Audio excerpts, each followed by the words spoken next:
Now, this video is tricky.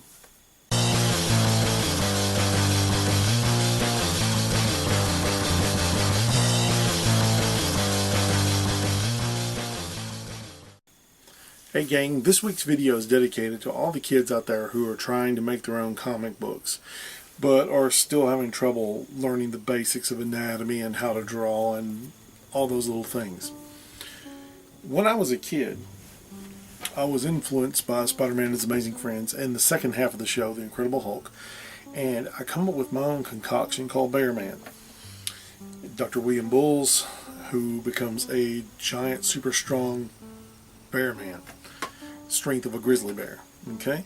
Razor sharp claws. And for some reason I gave him these spikes on his arms and elbows and knees, and they all shot different rays. I don't know, it was just I was a kid, so you know. But over the years I drew comics. Folded paper like this one. This was from May 2000, and it's a little folded book.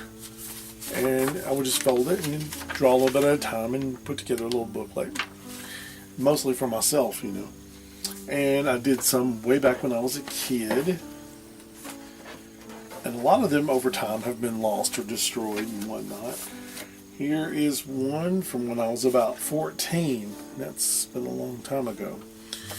This is Bearman number 92. The numbering got threw off a little bit because, as I said, a lot of them got threw away or lost. And I'm a little embarrassed by this, but I've got to show you. I couldn't draw back then. Or at least I thought I couldn't. And everyone said, "Oh, that's good, keep going." For some reason, I kept going.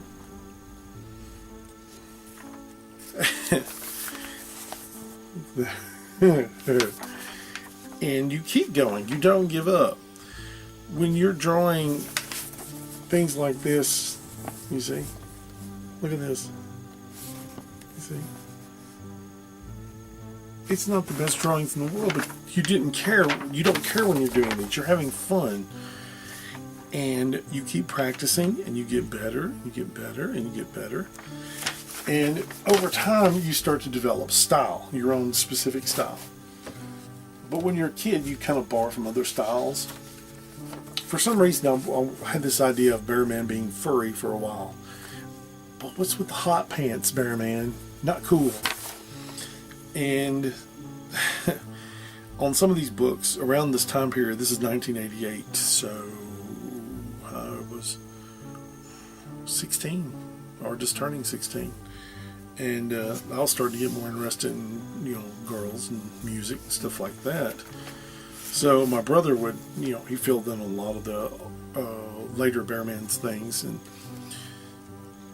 in this particular story, you see two of my brother's superheroes, the Forker and Blasternaut. Yes. But, you know, I wrote the story, so I can't say anything. I also drew this face. And I'm actually going to go back one day and redraw a lot of these and rewrite the stories so you can have more Bear Man fun. Because I do have a Bear Man comic, and it's on Lulu.com. You can look for it, The Grizzly Bear Man by Vance Capley. Yeah. We all start somewhere is what the point I'm getting at. And we have to learn and develop as, you know, our styles and our skill set as we go. All of us. We all started from somewhere.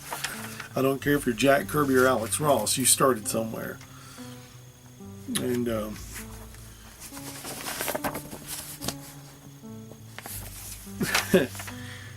yeah, it's just a lot of, to go back and look at it, as they say on the net right now, cringy.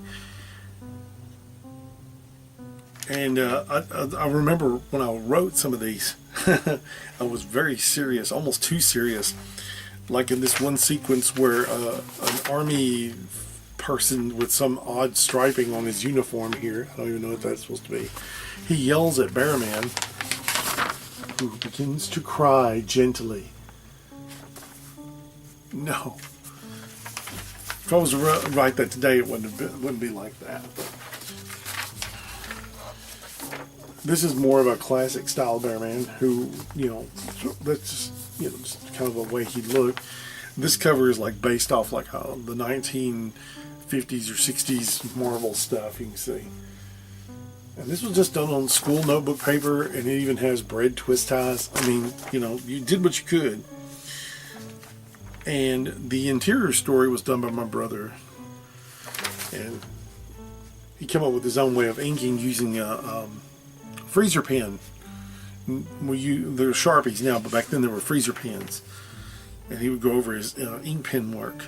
And we rarely penciled anything. Everything was just go, go, go, 100 miles an hour. And in this particular story, Bearman gets a suit of armor to wear because his powers are weak. You see. And my brother, he could tell some pretty decent stories. I enjoyed his storytelling. And when I go back and read a lot of these, I'm just like, dang, man could tell a story. Even for a little kid comic, And he is roughly a year younger than I am, but he always thought more. He always thinks more on story-wise on an adult level, not like adult, but more like an adult, like where there's things thought out and processed and everything of this nature. What I'm trying to say, I don't know. Anyway, here's another one. This was after I watched some Z-grade VHS tape, another Bearman transformation, and this time it all revolves around Russia for some reason, because some movie I'd rented.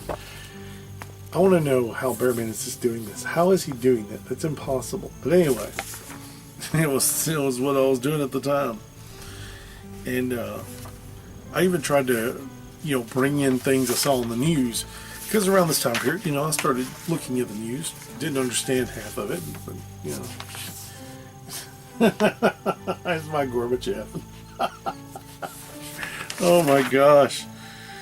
And I don't know what happened here, but, it's all part of growing as an artist. And you have to go through all this. Doesn't that look like Darren Stevens a little bit from Bewitched? The first Darren, not the second. And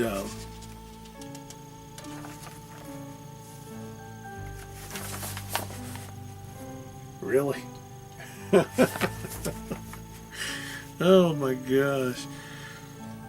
And I would revamp Bearman like every few issues. I would just retell his story or change it. And, oh my gosh, so many crazy things we did in those. And here's another one. I was trying to make Bearman look realistic and scary. Ooh. And for some reason I like this lettering for Bearman. It looks like more like a sci-fi comic. And I'm sure I borrowed it from a comic book somewhere. And you do that. Now, when I was doing Bearman as a kid, it was WVC Comics, okay? Or WCI Comics, pardon me. William Capley Imagines. William's my first name. No. And my brother, when he was doing the Bearman stuff, he put his comic logo, real simple, JC Comics. Just easy as can be. Problem I had back then, and I still do this, on my storytelling, is I'll begin in the middle of a story, because most of the comic books I had as a kid always were like part 2 of something.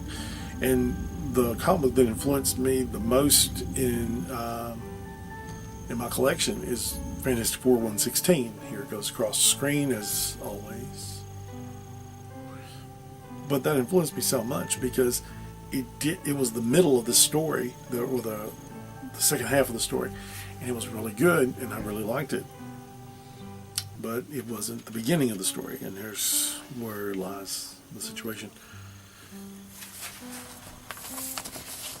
I was really proud of how that turned out. I was using pencil with the ink pen for certain things, And I don't know why I put that guy in a costume and then turned him into like a rip-off of Alpha Flight Sasquatch. I don't know why. But I put him in here and I never did anything else with him. And here's Dr. Bulls. He swallowed his chin apparently. And then here he's got a surprised look on his face. And he has Robin's hair for some reason. And then I introduced this guy, Ironhawk, who's Iron Man mixed with Captain Britain. Never showed up again. And I introduced a villain called Mr. Hyde and did nothing with him.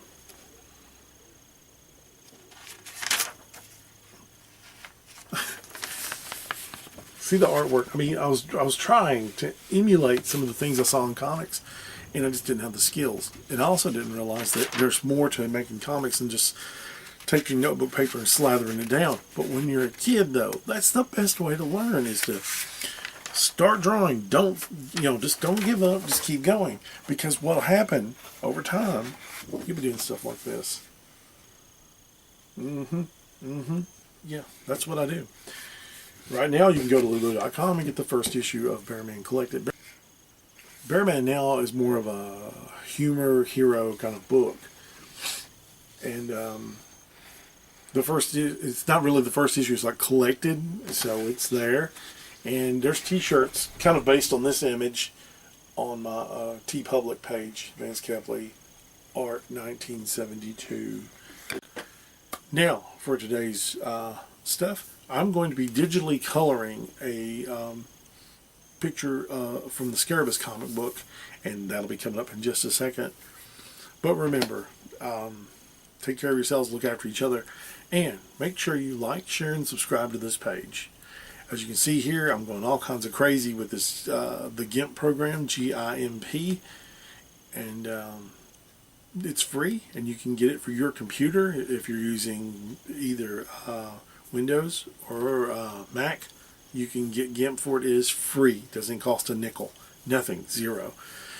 The program is for anyone to use. You can upgrade it when they upgrade it, whatever you need to do. And also, I use Inkscape a lot, and it's also free.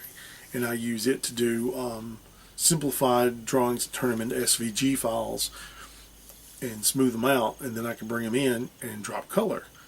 And it saves a lot of time. But if something's already drawn heavily complex, like you're seeing here on these Scarabus pages, I'm having to overlay it with color and then fade out that color, or fade the color is the best way to say it, and so you can see the ink work through it. And then I click on the layer below it, and where the black ink is, click it, then go back to the color layer and delete where the black ink is. So you can see this. And anyway, thank you for watching. I hope you have a wonderful week, and we will see you next Thursday on Draw TV.